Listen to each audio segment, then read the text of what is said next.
need to break the pieces out.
My work is called coopering, and coopering is making wooden barrels and buckets and tubs and butter churns and different types of containers, okay? I happen to be working on something that's a little unusual even for me.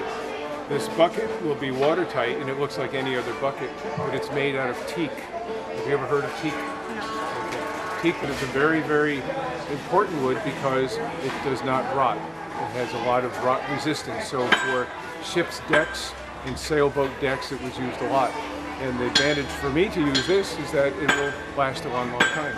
If you look over here, most of my work is making barrels or barrel shapes. And this one is actually a flour barrel, and that's exactly the type that red flour was shipped in 100 years ago or 300 years ago.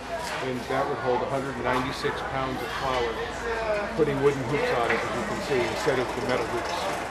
How did you get started doing this? I actually began working in a museum, a place called Sturbridge Village, which most people know about, and I was trained by the cooper who worked there to do this type of work. So I was taught how to make buckets and how to make hoops, and that was 35 years ago. So how long have you come to the Heritage Festival? A long time. I would say 6 or 7 years, maybe longer. I don't know. I certainly enjoy being here. There's a lot going on. Do you make anything other than barrels? I do.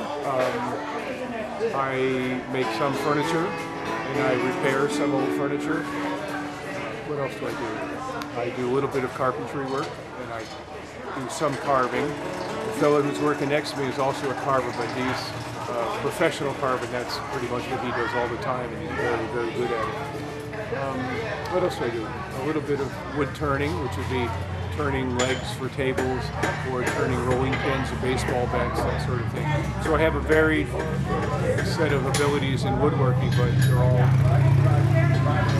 all enjoyable for me.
I'm a professional carver, and I pretty much nowadays specialize in decoys, or some reproduction decoys in the style of the old masters.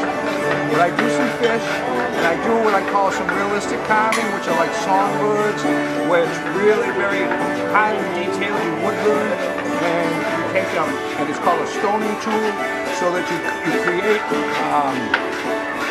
a realistic look. But I like the decoys better, simply because it gives you more leeway in terms of style and design and that type of thing. How long have you been doing this for? How old are you? 13. 13. I've been doing it for twice as long as you've been alive. How did you get into doing stuff like this? Well, I always had an interest in decoys, particularly old style decoys, and there was a tragedy in the family, and I really was having a difficult time. So I thought that I'd better do something with my hands, just to keep myself occupied and keep my mind occupied. And so I started out doing it as a hobby, and then I decided to try to make a living at it, and I've been doing it ever since. What's your favorite bird of art? Oh, that's an easy one for me. It's a merganser, a red-breasted merganser. And over there, there's three of them behind me. But I call them the Phyllis Dillas of the duck world. Now, you don't know who Phyllis Diller is, but she was a woman who had this wild hair. And so mergansers have this crop of hair, and you'll see them down here in the river in the wintertime in particular. But they're very, very, very colorful. They're long, and there's a lot you can do with them. They're just my favorite.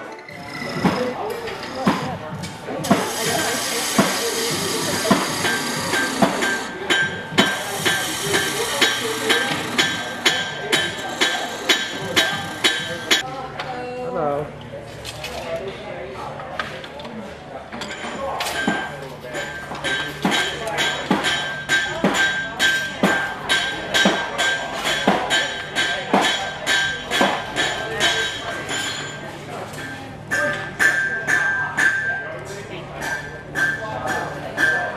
Hello. Hi, how are you? Good, how are you? Good.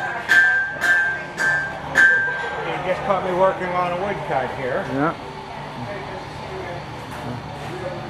Between you and Mr. Hale, I think all of our counterfeiting will be well taken care of. Oh yeah, we're ready to go. Well, there's no money in counterfeiting. There's really no profit in counterfeiting money anymore. You have to do bonds. Yeah. We're doing different types of magnets here today. The most popular one is our glass-fused magnets. That what they do is they take pieces of glass, put them together, and then I will take them back to my studio and fire them in a kiln, and they'll all become one piece of glass. How did you get started doing things like this? I own a studio in Exeter, and we decided that since glass fusing takes a kiln, and we had a kiln, that would be fun to learn how to do, and that's what we've been doing. How long have you been doing this? We've been open almost 6 years. How did you get started actually like doing art and interested in art? I've always been interested in doing art since I was young. So I like teaching little young ones how to do art. How long have you been coming to the Heritage Festival? I believe this is our 4th year here. Thank you. Thank you. Thank you. Finger underneath, with my thumb on the top, and you hold it with the skinny end, and then you just sit right next to the mat. Yep. And then the thumb. And don't be afraid, you can whack it good if you want.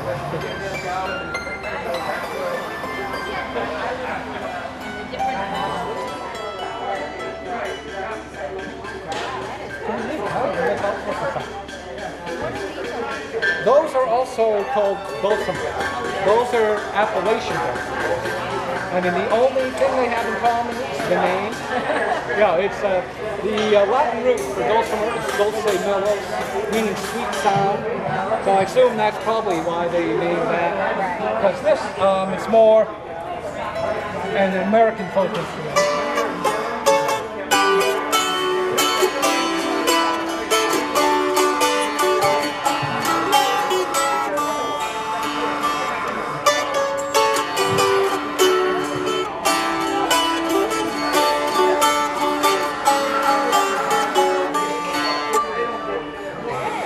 Oh. you. That's beautiful. Boy, the sound you get out of it. Yeah, for a little box like that, it's quite pleasing. Yeah, here.